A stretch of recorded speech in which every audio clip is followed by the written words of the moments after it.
As there's a drive in a deep left field by Castellanos, it will be. Oh man, it's 8 o'clock. And so that'll make it a. I don't need the spotlight. I shine just fine. Hi, I'm Karma, and yes, I am a bitch. BravBros.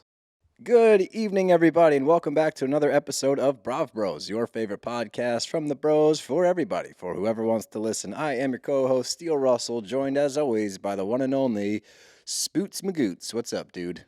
Very tired. Sleepy Me boy? over here. Had a nice long March Madness weekend, little bachelor party, and I'm back for the listeners, you know? Yeah, well, I appreciate you getting out of bed to get here because I know you feel like shit. I've been out of bed. That's the other thing. I've been out of bed because I had work today. So, look, I'm getting back in the groove. The voice will be back by Thursday. I guess I was doing a lot of yelling, and I'm going to blame basketball for that. Yeah, that's fine. That's fine. You're also an angry texter this weekend. That tends to happen when you get out with the boys. It's not angry texting. You just get a little bit short. You're very short. Yeah. Shrill, if you will. Shrill. And yeah. Look, we have a special episode. We're coming to you live from my parents' basement because I'm dog sitting for the week while they're down in Florida. So this is the site, if you're watching on YouTube, where we would have many a night back in high school. Yeah. No, I actually I always forget about the YouTube aspect of this. And I guess so last week when we had to do our 3-episode day. Oh, yeah. By the time the VPR hit, and I think I commented on it, but by the time the VPR hit, I was in full lounge position. Yes, you were. Just like kind of leaning back. And someone was like watching our YouTube and they're like, what the fuck's he like? What's going on? Melting. Yeah, melting. Literally melting into Steele's couch last week.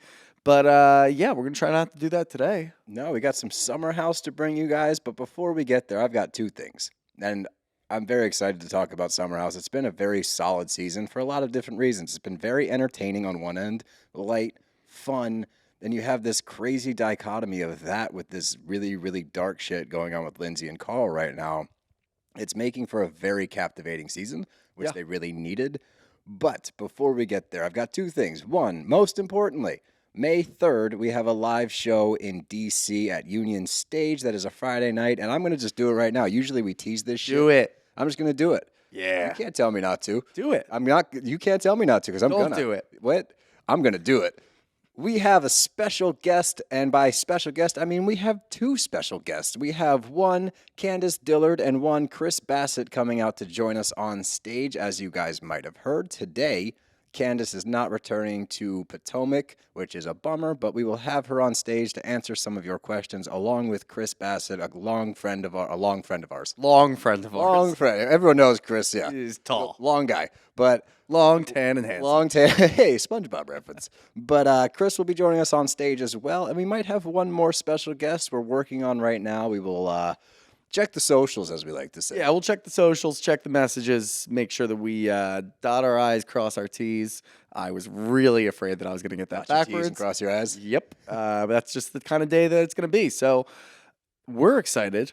You should be excited. And when you're excited, you know what you do. You go and buy tickets. That's right. That's what happens. The link in our bio on Instagram to buy those ticks. But I have a very, very special gift for you. Okay. As you know, none of you know this because you're not in our group chat, but as you know, we have stumbled upon an AI program that makes songs. And we have gotten lost in it. For those of you that don't know, we have a video game group of a bunch of us because we're a bunch of losers. But we have been sending songs back and forth to each other for the past 24 hours. And I was like, you know what? I'm going to make this a thing. And I'm not going to do it every episode, but once a week, I'm going to play one theme song option for you. Okay. Wait, new theme song. We're going to tease a new theme song. Potentially. And then never do it. Probably never change it. Yeah. But just so I can put it out there to the world, and I got one for you today. So we're going to play it, and you let me know what you think. And our listeners out there, you let us know as well, because I'm pretty excited. So here you go. Technically speaking, I don't know if this is going to work. It should work because this is a different program running, and then I'm going to cut it. I'm going to put the actual media file in. So it's nice and clean. This is me listening. This is you listening. So just shut up and listen. Hey bro, what do you know? I'm getting sick and tired of the same old shows. Hey bro, I know how you feel. I used to watch sports, but I need something real. Hey bro, I know what you need, some BravBros.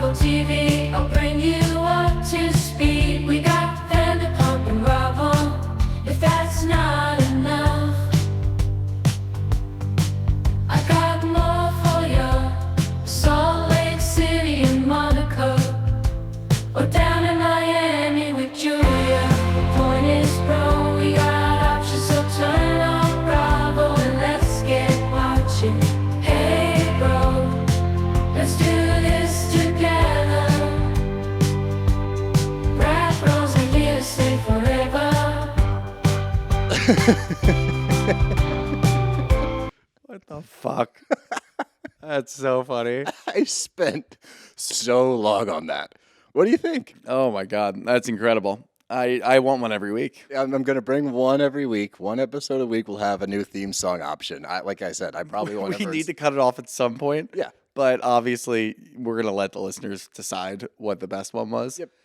God, that's great. Wasn't that a good one? Oh, man. That takes my new favorite. Not like Steele said, we've been passing them around in our group chat, and it's all video game centric. My favorite one was the one guy in our group who always goes missing while we're playing, and he does his own thing and basically plays his own game while we're playing a team sport. And that was my favorite to begin with. This is now easily my favorite. There you go. Well, How did you get the AI to do Rob Huh? I just typed in Rob-Huh, about H-U-H, and it actually enunciated the huh. How about that? Yeah, we even got Rob Huh in there. It's a very personalized song. The craziest thing, and then we'll move on because I know you guys don't give a shit. Yeah, when no. I talk about Bravo. But this takes you type in the lyrics and what type of music you want. I literally typed in podcast theme song with the lyrics and click create. It took a minute. It took 1 minute to create that song. That's the world we live in today. This is how we need to use AI for stuff like this. Yeah, happy stuff. Don't take people jobs. Don't take people jobs. Take our jobs. They took our jobs. Yeah, no, I Don't got take you. people's jobs. Just create theme songs for podcasts. Yeah, it's all just light, good fun. But yeah, I was really, That's when you came in incredible. and I was Can wearing we my make one? I have a request. sure. Do you think we can make one that sounds like Pitbull? Oh my god, I have to try now. We have to try. And I know that Miami's over, but if we work on it and we get it going, we can drop it right when Miami comes back next year. Because I think they're filming in a couple of weeks anyway, so shouldn't be that long. Drop it then. I think we need Nice to do little that. treat. Yep, that's my next goal for Okay. sure. Okay, that's a good call. See, I need this. 'Cause I was listening. Obviously, we went to Miami with Julia, and I'm like, "Is there going to be a Pitbull line here?" And there wasn't, so that's saved for another one. Yep, that's saved for the Pitbull. Hopefully, I can figure that. I don't know how to type that in because if you say an actual artist, it doesn't allow that. See, we're getting too far. He's very specific, Yeah, so we're it's getting- going to be tough to just generalize Pitbull overall. But we'll figure it out. All I got to type in is Mr. Worldwide, and the AI will be like, I know exactly who that is. Another one, really? Anyway, without further ado, you're not here to talk about AI. You're here to talk about Bravo. And we watched Summer House. And I said in the beginning of the episode how I'm feeling about this season. What's your thoughts? How are you feeling about this season thus far? I think the season's great. I think it's very well documented how we felt about last season through various cycles and all the interviews and the other things that we've done. This season has done a full turn for me. I'm very thankful for it. You know how I feel about Summer House. It was my first Bravo love, if you will. And I think that what you said was perfect. I think we've got a great balance of people having fun and not letting the toxic shit build up too much to the point where no one's having fun because there's too much going on the outside. It's almost like the preseason was last year and nobody really knew how to react to the Lindsay Carl aspect. Now they do, and they understand, okay, they're going to do this shit regardless. Yeah. Let's go have fun and not let it ruin our summer. And look, I think it goes without saying that that's casting too. You bring in biggest somebody thing, like yeah. Jesse, who he still has some dumbass lines, especially when it comes to Paige. But when it comes to the Carl aspect, he's getting involved and giving advice, and it's sound reasoning. Jesus, it's sound reason. And you've got West there, who he's towing the line a little bit because he knows Lindsay and Carl, but he's still there as a good friend, which we didn't get a whole lot of last year. So I'm really enjoying it. I think that they hit everything that we had issues with last year. Yeah, and I think that the biggest positive this season was the casting call. By having those two newbies come in and deliver it the way they have. And like we said multiple times, after Jesse's intro, we both were like, I know this dude. I know guys like this. He has since turned around. And, he got glimpses of it early on. And that's where both of us were kind of questioning, like, is he actually that douchey? No, he's not. He's actually a very reasonable guy. And in this episode, we even hear him say, he's like, every time I get involved with somebody, I'm still looking for other girls. I want to Yeah. get to a point where I don't do that anymore, and maybe that never happens, and I just need to grow up. So he's very self-aware. He's a super reasonable guy, and I'm glad we're getting that side of him. And, he has the potential to maybe go off the rails from time to time, which is exciting. But those two, I think, are the biggest caveat for why this season is better. because they're also getting everybody to go out again. Yep. I feel like those two are at the center of, hey, let's go to the bar. Hey, let's go to the bar. Hey, let's go keep drinking. Let's go downstairs. Let's keep the party going. Yeah. Whereas last year, it was Kyle alone in front of a speaker, sad drinking and trying to dance with nobody else. Which did create a couple of really good moments and funny moments that we can refer to when we want. Mm-hmm. But we don't have to remember how sad that season was last year. Right. We can move on. And I'm happy that they're having fun again. And they're even, I feel like West and Jesse coming in has given the rest of the cast new energy to the point where, we were calling for almost a full rebuild last year, just saying, I don't understand what's going on, and I don't see these people ever wanting to go back out again. They're going to want to, work out in the mornings and just take it easy at night, which is not fun TV. You bring in West and Jesse, all of a sudden people are planning different types of parties, like the one that we saw in this episode specifically, like going out and camping. They still were able to make it fun, and it wasn't just this boring, like, okay, we're going to go out and camp, and then half the people quit and go inside anyway. No, they stuck it out, and I like to see that. So I'm enjoying it, and I know you're enjoying it. So why don't we go ahead and start breaking down this episode? Let's dive in, and we start out. Lindsay is on her stroll down through the Hamptons on the side of the road. Is that what we're calling it? A little stroll? Little anger walk. What do you want to call it? Walking out the anger? Walking out the anger, I guess, but... We get what Johnny Cash meant when he said walk hard? Yes. That is not Johnny Cash. That is the movie Walk Hard with John C. Reilly. It's not an actual song, Walk Hard? It is in the movie. Walk Hard. Hard. Yeah, that's John C. Reilly and fucking... Good enough. That's where your brain's at. Basically, yeah. No, that's Johnny Cash. No, that's made for the movie. But anyway. Well, whatever. Back on track. Lindsay's out on her walk, and we get a quick cut to Carl out by the pool, and he's FaceTiming his parents, and he's talking about they're going camping, whatever. Parents ask, is Lindsay up for camping? And that's when he starts to divulge some info about just where they are at this moment. And I think that, what's being said is somewhat irrelevant because it's tough to hear him still take accountability for things he's not really doing wrong. Right. I want to be able to do this without upsetting her. It's like, that's very admirable, but you really didn't start shit. She came at you and you defended yourself, and then she gaslit you when you reacted to it. But that just shows you sort of where Carl's headspace is. He's trying to figure out a way through this with Lindsay, and he's trying to keep her best interest at heart despite everything that's going on. And it is frustrating to hear him apologize constantly for her and apologize to her when I really don't feel like he's done anything wrong. But I think, again, that's like a mirror of the headspace that he's in. But I think the biggest thing I took away from this is he's actively trying. Like, he's talking to his parents. He's trying to work through this. He's trying to get their opinion on it. Meanwhile, Lindsay is just pissed off and walking around and then coming in the house and saying, I almost got hit by a postal truck. No, you didn't.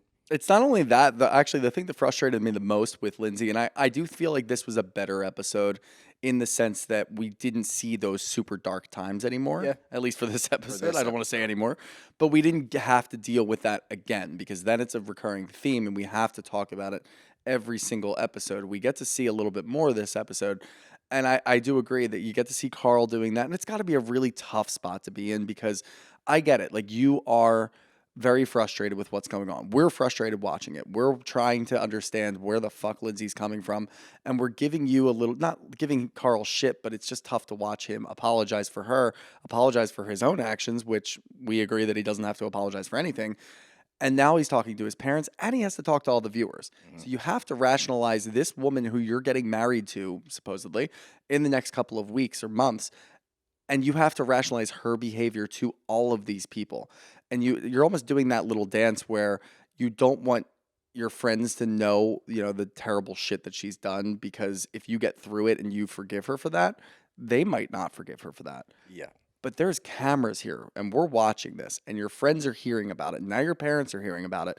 It's a really tough walk, and you really have to walk that line hard, I'm going to keep bringing it back. It'd be a recurring theme. But it is really tough to watch. And, I understand why he's doing it. I understand what he's doing. It's really tough to watch, but I get it to a certain extent. What I don't get is Lindsay drunk coming back, making, everything about her, and she almost got hit by a postal truck.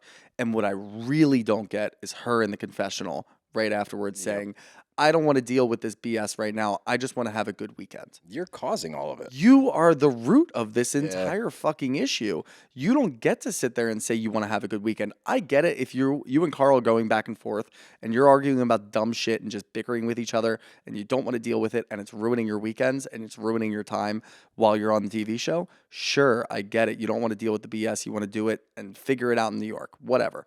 You don't get to sit there and say, I don't want to deal with this BS while your fiance is sitting outside trying to rationalize your behavior to his parents. Yep.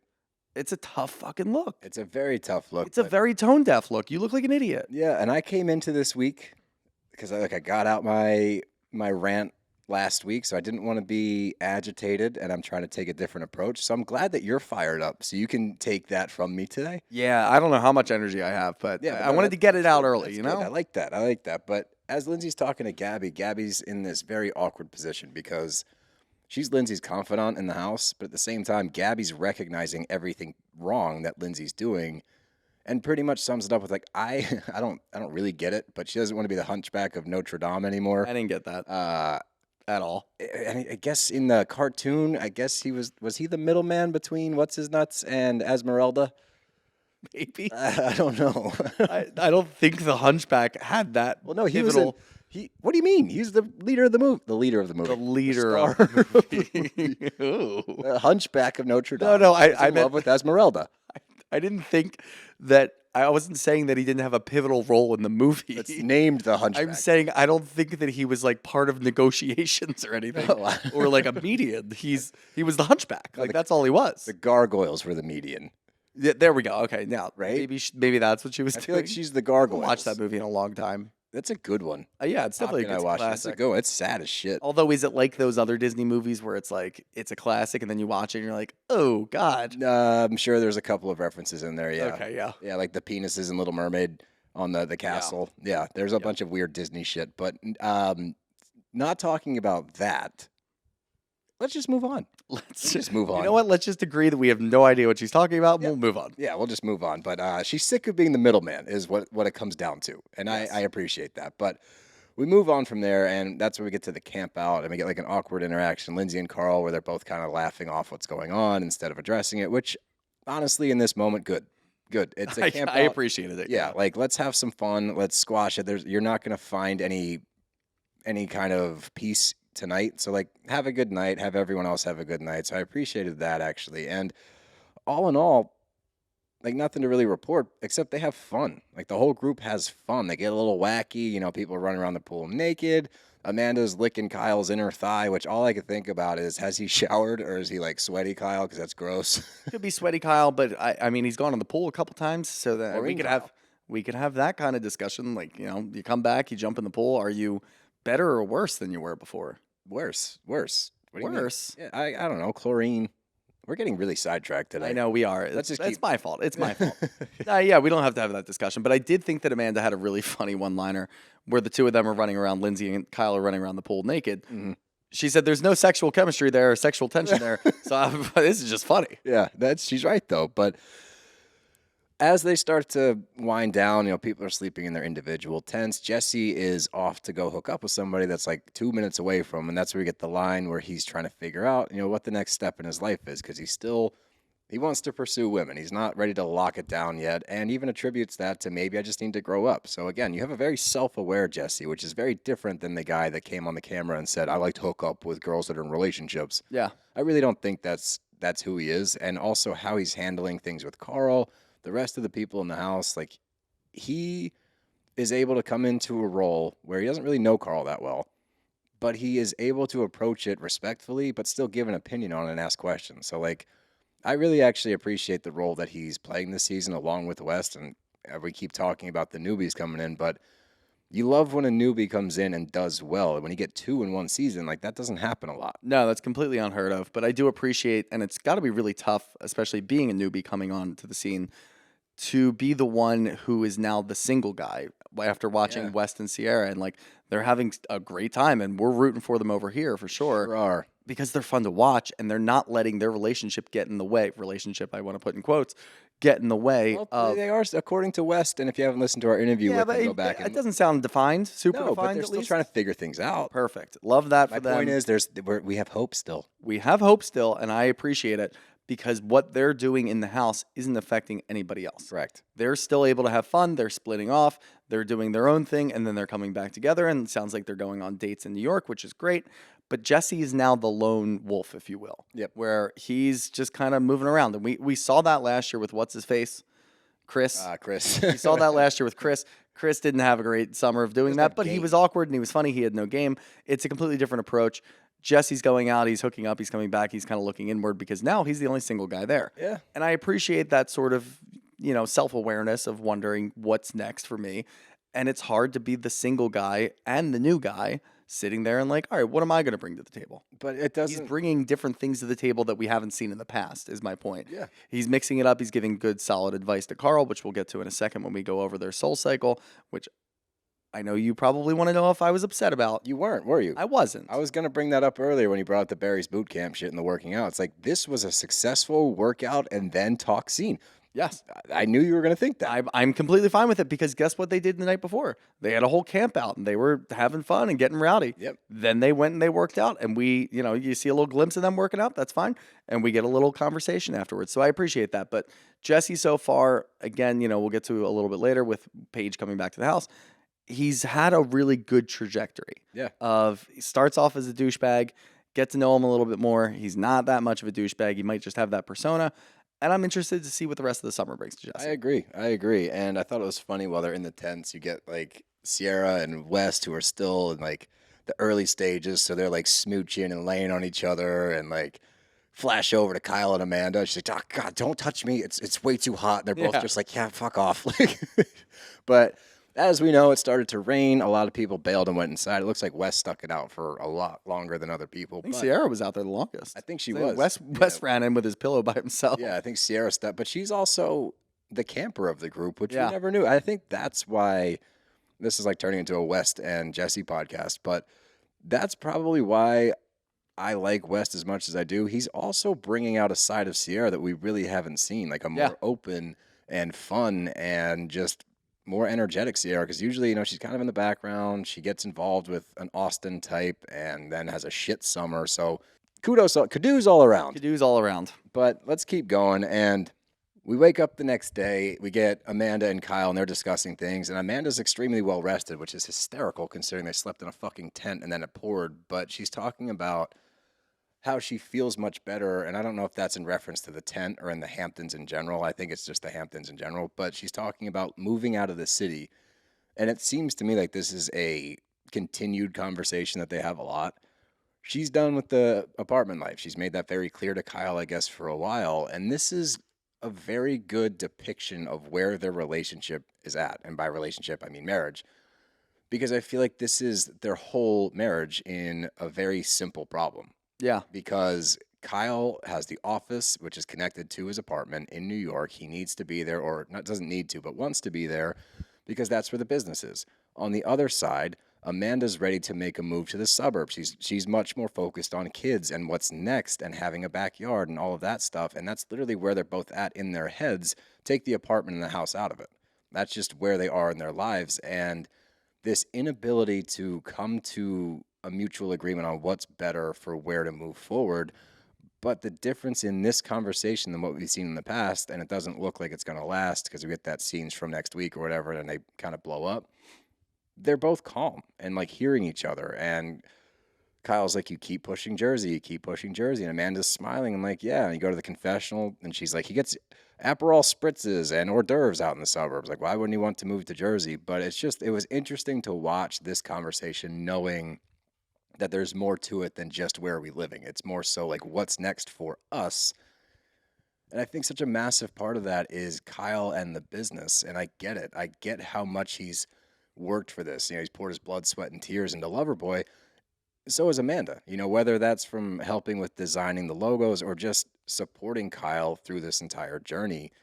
I feel like Loverboy is the major component of what's next for them. And I feel like on Kyle's side of things, to be able to come to some kind of realization that you can still have the business, live in the burbs, with Amanda and still do your thing in the city. You can commute. Like, your business does not hinge on being there 24/7, 365 anymore. Like, you are a national drink. People know you across the. I'm not saying you need to step back or slow it down. Like, keep pushing all of that stuff.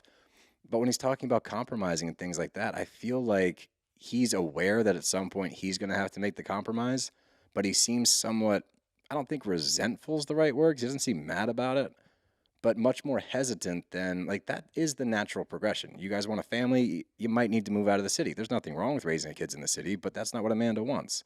Like, you can have the business and live in the suburbs. I guess this is my point. Yeah, no, I fully agree. I saw this discussion a little differently, though. Oh, okay. I saw that Amanda was the calmer one and willing to compromise and even saying things like, obviously, you know, this isn't a full-time thing, but it would be nice to have another property outside of the city like Jersey. So she wasn't recommending and pushing for the full move out there.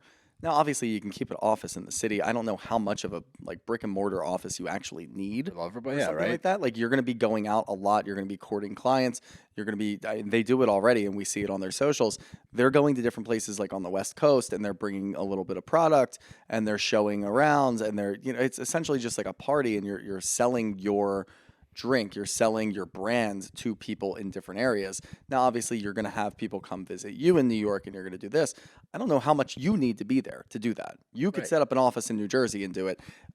The way that I saw this conversation going was Amanda talking about what their next step is. And I don't know if they even realized that what they were talking about was their entire future. Right.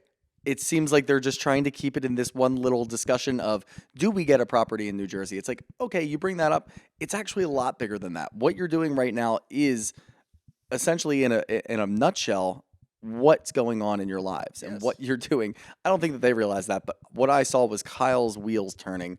And as soon as Amanda starts talking about New Jersey, he starts thinking about the business. Yes. You can have two separate discussions. You're allowed to have two. If you listen to Amanda, she's saying, we can start that process now by having property there. And then when the business is essentially autonomous or self-sufficient, you can then leave the city and you can live in New Jersey full-time with me, with the kids. Yes. You don't need to live in New York to do that. And she's doing it in a very nice way. And I don't think that Kyle saw that. Kyle's immediately just goes defensive. Yeah. He's like, well, we can't do that right now because I've got the business. Yeah.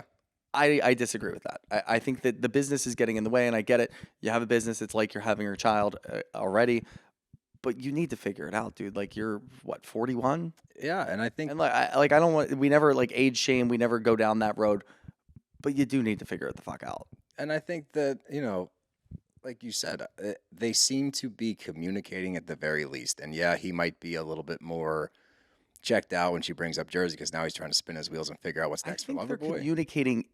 They're literally communicating. They're just saying words to each other. Oh, you don't think? I don't think anything's landing. Oh, interesting. I don't think they're actually having that deep down discussion where they're coming to a compromise or they're coming to a decision. They're just talking. Which is interesting because the way Amanda's saying it, I'm like, if you can afford it, you know, which is a different question. I'm assuming they probably can, but regardless, like, if you can afford it, this seems to be like a pretty reasonable compromise. She's happy. You still got the spot in New York. We can still run the business out of there. So, like, I'm very curious if this is going to come back up, if it's going to be another conversation, because when she was talking, I was like, I'm on your team. Yeah. That makes sense to me. I'm very much, at least with the Amanda and Kyle stuff at this point, I'm very much in the same boat as I am with the Paige and Craig stuff.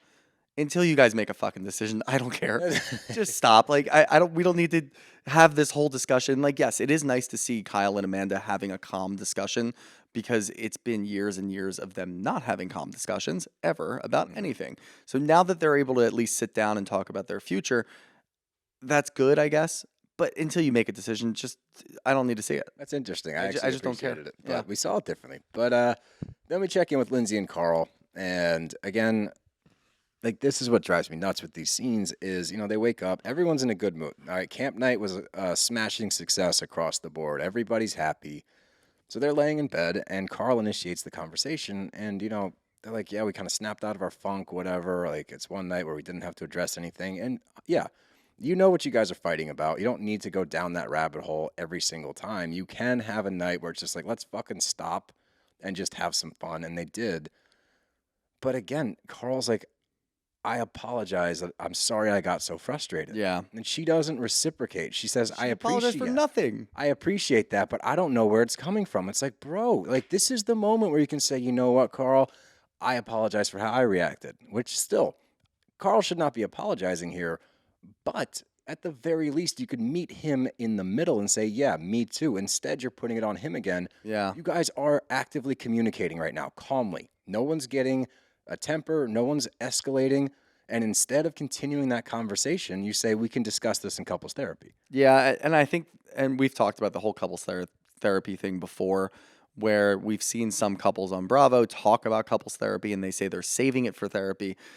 This seems like a Again, cop-out. It's a cop out. The whole thing is you're supposed to be getting the tools from therapy so that you can have these discussions on your own. I think what's going on with Carl right now is it's almost like he starts this conversation off like, yes, they're in a better place because they had a good night last night. Everybody was happy. They were at least happy, and they She were able barely to have fun. remembers it, by the way. Doesn't remember running around the pool, but whatever. Yeah, of course. We're not going to talk about that because we don't want to rip that Band-Aid off. He's sitting there extending an olive branch, saying, I'm apologizing because you said that I was frustrating, or rather that I got frustrated and it escalated the situation. I'm going to start this off with an apology, an olive branch, if you will. She doesn't take it.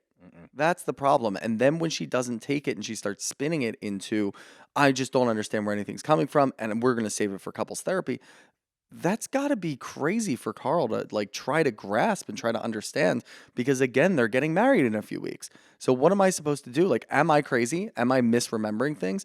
Am I really the one who's pushing this whole thing and I'm making her crazy? Like, if your partner isn't reciprocating the apology and taking ownership for the things that she's done, how's that supposed to make you feel? Like, if look, we can all sit here and say that's fucking nuts, and I would like lash out and realize, well, she's wrong, she's crazy, I can't take full responsibility for all of this, and she's not willing to do that, then it's over. Every one of us can sit here from the outside perspective and say, Hindsight's a crazy sure, thing, yeah. exactly. But Carl, in that moment, we don't know what he's thinking. We don't know what this is doing to his psyche. This could be completely fucking him up and raveling himself inside, just trying to think of, what am I supposed to do in this situation? I don't know. And that's really tough to watch. And I'm happy that we only had this moment same. to dig with, because we do need a break from the Lindsay and Carl of it all. They do too. Because it's just, they got a break. Yeah, Big break. But yeah, no, I was thankful for at least this episode, that this was really the only Lindsay and Carl of it all till the end that we need to discuss, because we need a bit of a break from this. Yeah, and that's when we get the Soul Cycle scene, and it's Carl, West, Ciara, and Jesse, and they're sitting out back afterwards. And first of all, love this crew. This is a great crew. If they go to Soul Cycle and then bop around afterwards every week, I'm down for that. Well, I know, relax. I knew Every that was gonna week? be your... Just fucking stop. It was a 30-second clip, not even. Of They them can go to doing Soul lunch. Cycle. Why do we have to like just let them? I don't want it. It's a You're slippery so- slope. All right, it's a slippery slope. I said it was okay. A slippery slope to Barry's boot camp. all right? Yeah, It's one it's Soul a slippery Cycle. slope to. Wait. I'm going to bed at 9 p.m. because we've got Barry's tomorrow. Have you been to a Soul Cycle? No. Bro. Do I look That like I've been? place is... It's an interesting crew. And if you do Soul Cycle, I know they have like Do your themes, thing. and they do like the Taylor Swift theme, and they. it's just intense. Like, not just the workout. Like, Oh, what they're saying to you. Like, they get you to try to dive deep. Like, you are getting deep into what's going on with you at the moment. They're like, if you have anything going on with you, you yell it out right now. And people are screaming next to me and shit. Yeah, it was like an experience. did you partake? No. I didn't think so, This yeah. is also like way back. This is like 4 years ago. Now I might let out a holler, but even then, like, it's not for me. It is definitely not for me. It's not my Fucking vibe. shooters gaslighting me constantly. So sick of this shit. No, it's not for me. If it's for you, great. Like, whatever keeps you going and keeps you active, awesome. Wasn't for me. It's a whole thing. But while they're sitting down afterwards discussing everything, Jesse brings it up immediately, and he just asks. But when they're sitting there talking, Jesse brings it up immediately, and he's like, it was nice to see that you guys had like a fight-free weekend. But did she ever apologize for accusing you of relapsing? Did she ever apologize for any of her behavior? And even in this moment, and people might write this off and not put a lot of emphasis on exactly how Carl said this, but in this moment, he is still defending Lindsay and giving her an out. Maybe subconsciously, I don't know. But he says, if she did, I don't recall. Yep. Which is very different than saying, no, she did not. Which, by the way, no, she did not. But by saying that, you are still not saying that I'm anti-Lindsay right now. He's not, and he's still doing that protection of Lindsay to his friends thing. Which is impossible not which to is- do. I get it. Like it's I know. hard, man. It's like, it's a hard line to walk. But stop doing that. What? Walk hard. Oh, that wasn't even intentional. See, you got it in my brain. I know, That's the word know. of the day or phrase of the day. Inception. No, it was just, it's tough for me to watch that because I'm watching it like these are the people that you want to sit down and talk to. These are probably the most sound people in the house Yeah. that can give you logic. Now, I get like there's too much history with Kyle. There's too much history with Amanda. You're sitting. Jaded. They're a little jaded. You're sitting with Jesse, who doesn't have years and years of Lindsay conflict. Yeah. You're sitting with West, who does know both of you, and we know, and we've talked to West. We talked to him last week, but we've seen enough on screen to know that he's gonna give you good logic. He's gonna be able to break it down and give you good advice if you come to him for that. We've seen Ciara. I would argue that Ciara is the least jaded person in the house. She's even had issues directly with Lindsay, and she's still willing to bury that. We see it a little bit later when they're cooking the Southern dinner. Like, yeah, she hasn't talked to Lindsay a whole lot, but she's got your best interest in mind. These are the people that you're going to be honest with, and it sucks to watch Carl still making excuses for Lindsay. Yeah, but I think it's just ingrained in him to do so, and I think anybody in that position, you'd probably be the same way. But It was just a weird phrase. Like, if she had apologized, no, I I don't agree. remember. I don't recall. What do you mean? yeah. That's like the biggest sticking point of the summer so far. You would remember in a heartbeat if she apologized. He knows that. Like, he's saying that. They know that intentionally. too, and that's like if you flat out say no, they know that. If you flat out say yes, then they go, "Oh, well, that's good." If you say if she did, I don't remember, they know it's bullshit right away. Yeah, but this is probably one of my favorite scenes with Ciara ever. Yeah. Her breaking this whole thing down, and she shares even more with us, something that at least I don't remember. No, I don't think she's gone into this at all. Yeah, she starts talking about, she starts out with saying, it really hurts for us to watch her accuse you of these things because they're not small accusations. It's tearing down who you are. Like, that's tearing down your soul. And standing by and watching this happen is really difficult to see, especially considering my background. And she talks about her dad, I guess, would get drunk, and he was a very volatile alcoholic, and her parents fought all the time, and she grew up in an unstable household, as she describes it. And she said that had lasting effects on her, and it affected her relationship with her dad. They haven't talked in over a year. So she has some knowledge on this topic of just parents that are not seeing eye to eye, or a volatile parent and the other one trying to manage that, which is what's going on right now. And that even brings it back to the statement that Carl made. I don't recall. It's Carl trying to manage Lindsay. And she says, one of my favorite lines that I think I've heard, and it's something that everybody should take to heart. She says, don't sacrifice who you are to bring out the best in her. And that's the best way to put it to Carl. Don't sacrifice everything you've been working on to try to make Lindsay a better person, because now you're losing yourself in this whole thing. And at the end of the day, Lindsay's ready to have babies tomorrow. What relationship are you bringing them into? Yeah. What does it look like? Because right now, are you really comfortable having a kid that's going to see this kind of back and forth between the two of you? Because guess what? I grew up that way, Ciara, and it's not great. It's not great, and it affects you for the rest of your life. So, again, as you said, this group right here is the best group for him to get information from, only because everyone else in the house, Paige, Amanda, Kyle, they have their shit with Lindsay, and they're very vocal about it.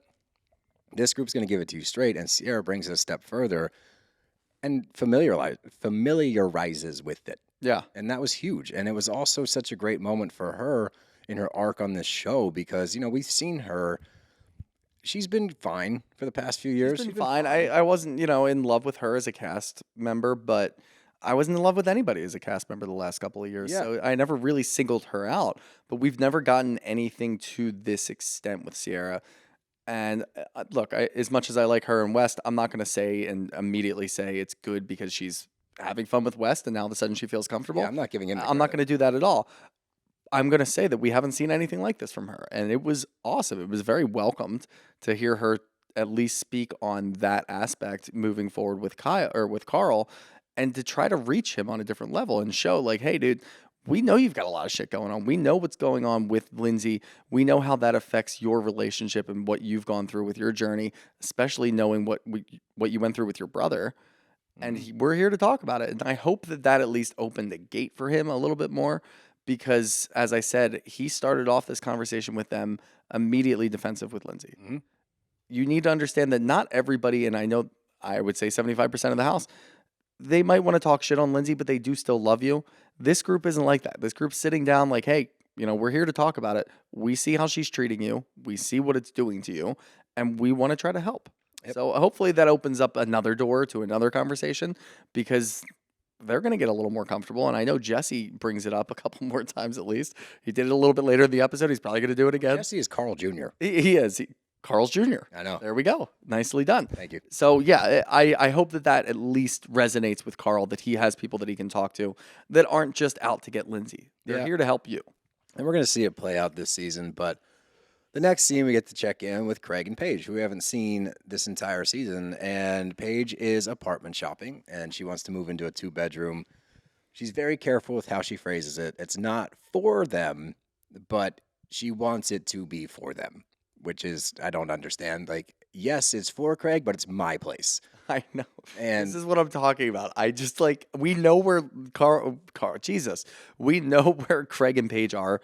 We've seen it on Southern Charm. We've seen it on Summer House. We've seen it on Winter House. We've seen so much. Obviously we'll talk about what Craig says a little bit later, but in this moment, I just don't need to read into it any more than what it is. We've seen so much of the exact same thing over and over and over again. I'm happy that they're happy. I support them. I want them to, take it the distance. But until you give me new information, I don't give a shit. No, but I did think that it was interesting that Craig is offering, if you find a sick place, I will kick in for the difference of what your budget is compared to, if it's a $12,000 place, she's willing to go to $9,000, so he'd kick in $3,000. I actually respect Paige in saying, no, I'm not taking your money. Like, what if something happens and now you're on the hook for $3,000 and we're broken up? I.e. Carl's still paying for the apartment with Lindsay. Correct. So I really actually appreciate that and that she stands I appreciate both sides. And that's the thing about this relationship that I've always seen. I get where they're both coming from. They'll figure it out. And this is another one of those things. It's like, I understand why Craig is saying, yeah, well, I'm going to spend a lot of time there. You even said to the realtor, he spends 50% of his time up here, 50% down in Charleston. Now, Paige isn't paying for his house, but he bought his house and he's paying for the house and he wants to renovate. That's great because he wants an option for their family later in life if that's where they go. That's great. If he wants to kick in a little bit, awesome. You're going to be spending a lot of time there. If Paige says no because she isn't ready for that step and, she wants to wait till marriage, also great. And I think that by, investing in somebody's home as far as like Paige putting in time to renovate, and if Craig was kicking in, it's just more clarity on like the next step. Like we are moving towards a place where we're supporting one another instead of being standalone. I just think that we've talked about this so much that the next step is whenever the fuck they decide to get engaged. Yeah, but we have to talk about it because they're talking about it. All right? So get off your little No. sad horse over there. They're talking about it, but we're not getting any new information. No, but this It's is a fucking I stalemate. disagree because in this episode you're seeing even more so, which we've heard. That's what I'm saying. We inklings of. can talk about how Craig's disposition has changed. Yes, that's what I'm saying. But even then, has it? Or is it just them using dramatic music while Kyle's talking about it in his confessional? Well, I don't think anything has really changed. Like, yes, we can break it down super, super deep and say, well, Craig's keeping his options open. It's like, I don't think Craig's keeping his options open. I think that he's just looking at it realistically like, yeah, like we don't know what the hell's going to happen. And until we get engaged, and even then, you don't know what the hell's going to happen. Look at Lindsay and Carl. So yeah, there's always going to be that quote unquote options open aspect. And I think that Craig is kind of tired of talking about it.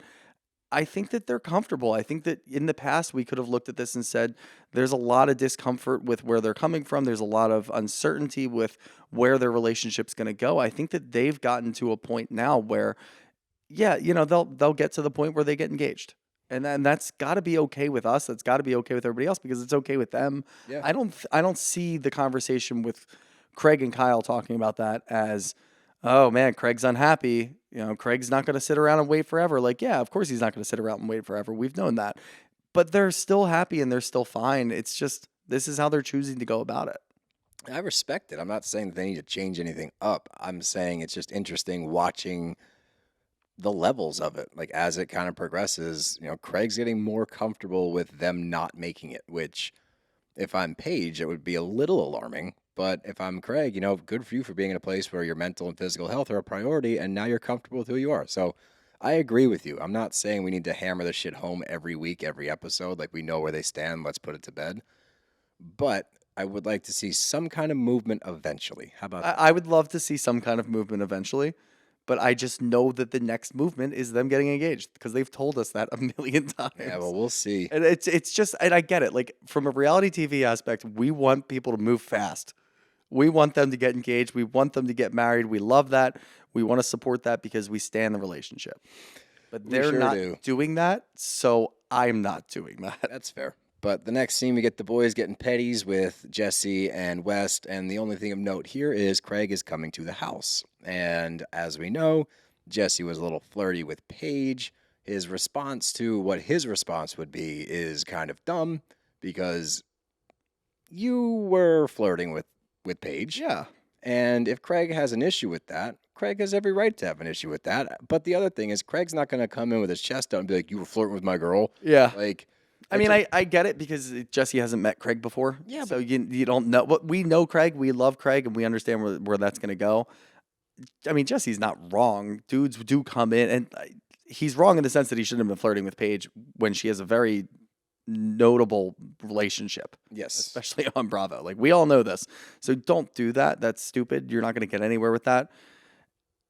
He's not wrong that dudes do that. Yeah, but him taking the tough guy routine in that stance was weird to me. Oh, yeah, that's the comment that I was talking about earlier. Yeah. That I'm like, all right, that's just the wrong comment. Yeah, like, what you if just don't say that? If he does have an issue, like, what are you going to do? It's like, flirt with Paige. It's like, that's the wrong answer. And that's not Craig being insecure about his relationship. him He's not protecting. worried that when he's down in Charleston, that Paige is going to try to hook up with you. It's just that if he gets a vibe that you're a scumbag, He's and gonna say something. he doesn't want to have to worry that Paige is up in the Hamptons and there's some scumbag in the house that's going to be flirting with her at every turn. That's annoying. And that's a reasonable thing for a It's a boyfriend. very reasonable to thing. say. Yes. So, and maybe that was like he's with West and like he's feeling tough and wants to say that. Like, I'm not going to. Well, he said that in his confessional. Yeah, that too. So, like, hindsight, whatever. But that's not what we see. And I knew that wouldn't be what happened because I didn't think Craig was going to come in hot. He No. didn't. And he said, "What's up, dude? I'm Craig." And like, they will probably be best friends because they're going to get along really well. But moving on, we get Lindsay with Amanda, and we find out that Carl's coming on Saturday. And Lindsay's saying, oh, yeah, he has to pick up this delivery and bring it to the city. We already know because we saw clips last week, and then we get a clip in this episode where he's doing this intentionally. He could have been there on Friday, but Yep. he wants to take a Friday off to try to break the cycle, which is a very good move. And You're not getting anywhere with Lindsay, so No, got to not take at matters all. into your own hands. But, Amanda's questioning their relationship, not to Lindsay's face, but, I mean, everybody is. We know that they all are. But Right. we get to the house, and this is the Southern dinner, and they're having country fried steak or chicken fried steak, however you want to say. I call it chicken fried steak. It's one of my favorite things in the world. Can you make that for me sometime? I will make you chicken. It's All right. so good with, like, country gravy and, like, oh, my God. I'm in. It's one of my favorite meals ever. You have a biscuit on the side to, like, lap it all up at the end. Hell yeah. Ugh, I'm hungry right now. I am starving.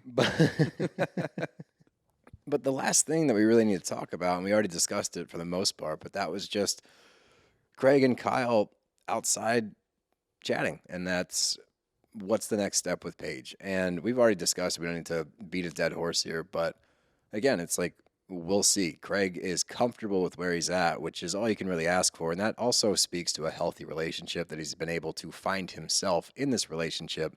And I also really, really like that when Paige, and I think she was joking, I don't think this was a serious comment. She's like, yeah, I think I tricked him into thinking that it was his idea. And Craig's like, no, like, this is my journey. And outside, like, this, he's taken full ownership of his life and the changes and the choices that he's making right now. And it's such an interesting thing to see on a network in which we see people constantly going the opposite way, Yeah. to see him go the other way, and the business is thriving. Like, he's huge. That business is massive right now. He's doing really well. Him and Austin are opening up a bar in Charleston. Like, he's making all these amazing moves and doing very well in his own life. And I think that will only reflect in him and Paige's life if they can get to that next step. But Kyle's only thing is that he's skeptical. And I think that's, again, just because people don't understand it. And I think that's always Yeah. going to be kind of the default answer is like, but can they make a decision? It's like, well, they seem to be happy right now. So as you keep saying, and we'll put it to bed right now, let's stop talking about it for now. Yeah. No, I think that from an outside perspective, and we've seen it on Bravo a million times, that couples are putting on this facade of, yeah, we're happy with where we are. We're trying to figure it out, and we're going to wait until both of us are ready to go ahead and do it. And honestly, it's a little ironic that Kyle's sitting there judging all of this, and it's like, okay, we're watching you and Amanda not communicate, Right. and one of you or both of you are clearly unhappy with the other's decision and or lack thereof, rather, about what you're going to do with kids, and are you going to move and do this and that and whatever. So maybe just sit back and figure out your own shit. You would think. Don't worry about what Craig and Paige are doing, because guess what? They're talking about having kids, years down the line. They're talking about getting married in a couple of years. Like, yeah, it's not super tangible and it's not super concrete as to what they're going to do, but they're happy.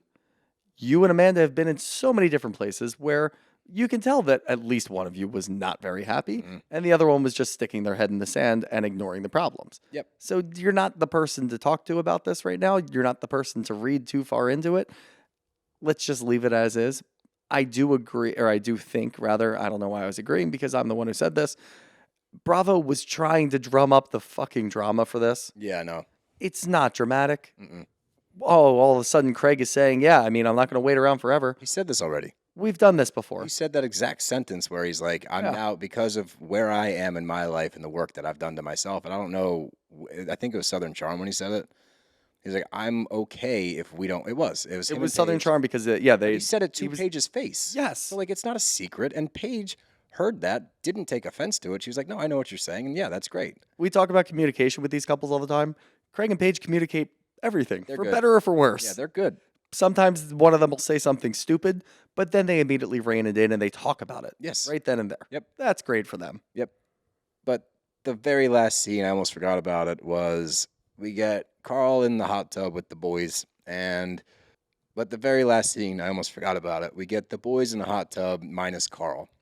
And they're talking about Carl, and this is where we find out, Carl was never going to come on Friday. Like, he told us after Soul Cycle that he wasn't going to be here because he wanted to break the cycle. Oh, interesting. He went to Hey. Soul Cycle to break the cycle. See, Soul Cycle works. How about that?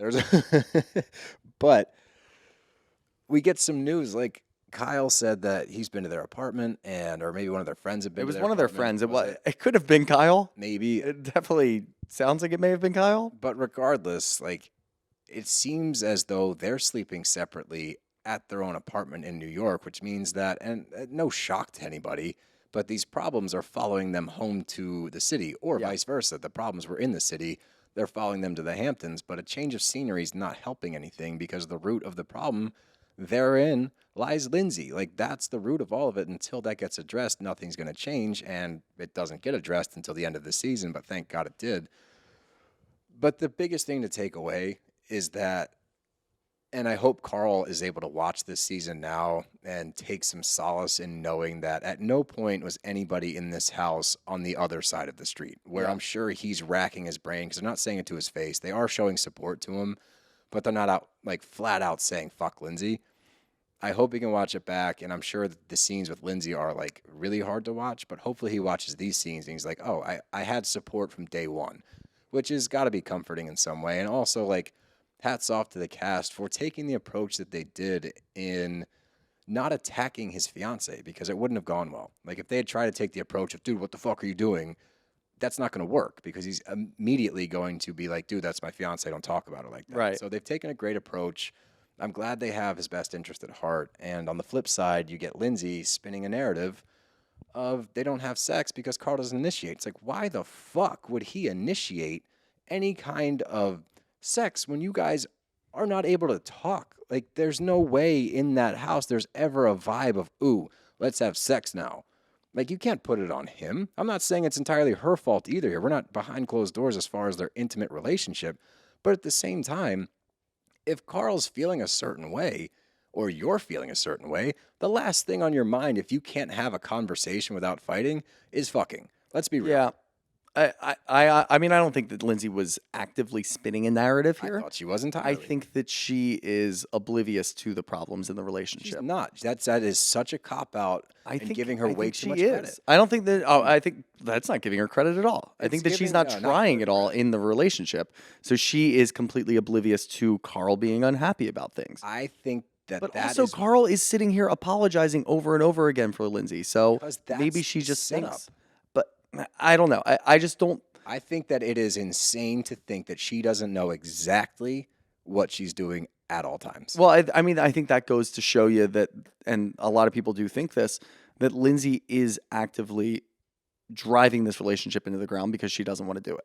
I don't think that's what it is. I think that she wants Carl to act and be a certain way, and she's going to continue to try to break him down until she gets the man that she wants out of this relationship, which is not the Carl that is Carl. She wants to actively break him down to about yay big, put him in her pocket, and take control of it all, and have him wait on her hand and foot. I think every single thing she does is meticulous. I think it's manipulative, and I think that she is always conscious of exactly what she's saying and what kind of message it's sending. Yeah, I was a little unhappy with the Amanda and Paige of it all, leaning into it and trying to get Lindsay to talk about it more and saying like, oh no, you need to change that. Right. It's not that simple. You've watched it. One, it's not that simple. Two, you've watched the way that they interact with each other for the last couple of weekends. You have to assume that there's deep-rooted issues here. You have to assume that Carl's not the issue if you're watching what's transpiring over the past couple of weeks. Correct. Yeah, and it's not Carl that's doing any of this. I fully agree with that. That it is the relationship. The relationship is not good. So why would you anticipate that the sex would also happen frequently? Like why would you assume that, oh yeah, you guys are fighting all the time. Clearly everything else is fine, right, guys? Yeah, but you're still banging, right? Yeah, No. it's just like, no, that's not really how that works. Like everything has to be working congruently for it to work all together. And it's just not happening. So for them to sit there and say, oh, well, you got to change that, Lindsay. Like maybe that's like, no, it's not. I just think from the other aspect, I think that Lindsay is completely delusional and in one way or another. So for her to come to Amanda and Paige, who do not support you, who have never supported you, who you've complained in the past, for her to confide in them just kind of shows me, and again, we talk about this, Lindsay was quote unquote blindsided by the end of it. Bullshit. It's just not like, I think that she was in her own delusional way blindsided by it. You don't at all? I think that again, I used to think that the more I'm watching how she behaves and the things she says, the timing in which she says it, and how she tries to play the victim constantly. No, not at all. I think that she definitely had at least an inkling that this was going to happen or that things were going the wrong way. As far as the camera crew, who the fuck knows? Like, Yeah, I don't know. But as far as being blindsided by this transpiring, there's absolutely no way she was. But the easiest way for her to claim that she was is to go on a press tour immediately after the season ends, immediately after the news breaks, take the upper hand from Carl and say, oh my God, I was blindsided. He's a monster, this, that. And she knows that because of Carl's past, unfortunately, people are going to hear this story from her and immediately side with her. And we saw that. And thank God, one, Carl didn't speak out and just let the season speak for itself. Yeah. But two, you and I sat here and didn't jump on any side. We said, we don't fucking know. Yep. We have no idea how this happened. We have no idea the ins and outs of it. We're not taking a side because that would be crazy without the information. So many people, so many accounts, so many different Bravo fans went on a fucking warpath against Carl without knowing any of the information and knowing Lindsay's history. That's crazy to me. So I'm so glad we didn't do that. But yeah, I think that knowing how Lindsay's behaving this season and watching it all in real time, there is absolutely no way that she was blindsided. That was just the easiest approach to take to play the biggest victim card of all, which worked until the season aired and Carl, being very smart, let the season do the work for him. Yeah, I guess we're going to have to find out how this falls out, you know? Find out how it falls out? Fallout? What would be the present participle of fallout? We will find Probably out doesn't exist. how this Pans out? pans out. Yeah, that's better. Pans out. Pans out's much better. Yeah. Falls out sounds gross. Words are hard. They are Look, hard. I got through an entire episode. I didn't mess up as much as I thought I would. Hey, bro. Hey, bro. What do you know? Wow. You want to hear it again? No, I'm too tired, too hungry. That's fair. I want to be able to appreciate it, you know? That's fair. Yeah. And this is now week 3 of me being question master, and How do you like it? I think I'm getting better at it. I enjoy it. Okay, cool. Got all the power. This yeah, you don't like that. I don't like that. This one comes from Zach Mellon. Which cast member do you each think the other acts most like? Oh,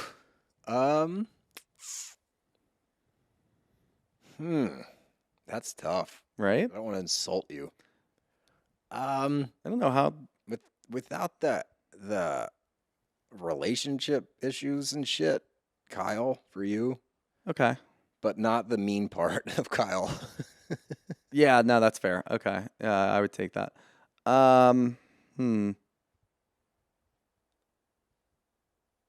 West, maybe actually.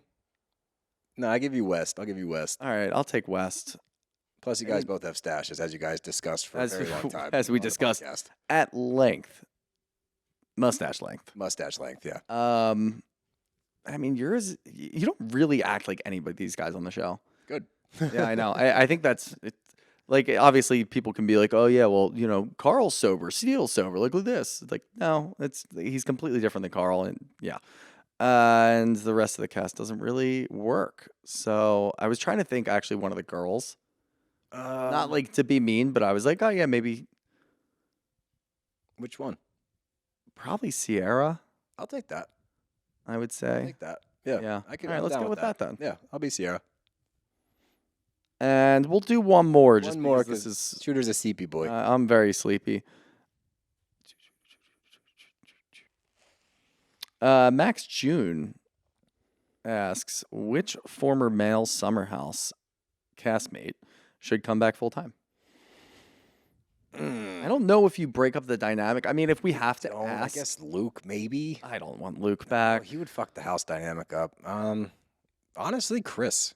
I think Chris He's could work. harmless. Yeah, He's I'm not going to surprised. change any dynamic. He can jump right into the group. Yeah, and he's pretty supportive. Actually, he would work pretty well this year because him and Carl got pretty close. Yeah, and the new dudes in the house, I think he'd resonate with. Yeah, I think he would as well. I'm happy you didn't say Alex because you've been pining for Alex. I just for think so long. Alex is a sweet soul. I felt bad. Yeah. He shouldn't have been in the position anyway. He's not Okay. for reality TV. Yep. But I felt bad because he got iced out and like that he was just being himself. He was just being himself. But I think Chris is the easy slide in here, and I like Chris. Like for the awkward dad joke and watching him try to spit game the girls was so fun. I agree with that. All right, Yeah. let's sit with Chris then. Yeah, I think Chris is the answer there. But don't forget to go get your tickets. The link is in our bio for our show on May 3rd. It is a Friday night down in D.C. at Union Stage. Again, Candace Dillard will be joining us. Chris Bassett will be joining us. And a potential third guest that we know well. You've heard him here before. That's the most hints I can give you until he confirms. But it's going to be a great night. It's an awesome, awesome venue. Like I said, it's a big venue. So bring all your friends. Fill that place out. I want to show up.